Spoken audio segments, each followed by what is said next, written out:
Akyat.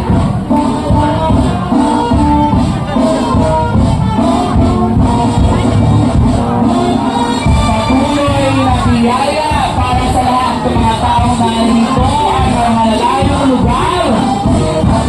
Siksik, liglig at umaapaw na biyaya mula sa ating dakilang patronang si Apo Elena.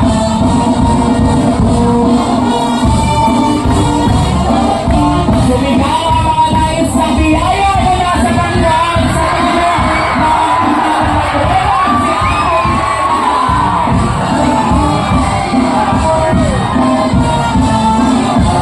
Itanangin natin ang lahat ng mga taong walang makain sa pagkakataong ito, walang matirahan at higit sa lahat ang mga kasama natin, ang mga kapwa natin na may sakit, may karamdaman, nawa ay kanila ang tunay na kaginhawahan. Gayon din ang mga mahal natin sa buhay na yumao na ay ating pa rin alalahanin at patuloy tayong tumalangin sa kanyang tulong ay ating kaya-kayang pasarin ang krus sa buhay natin.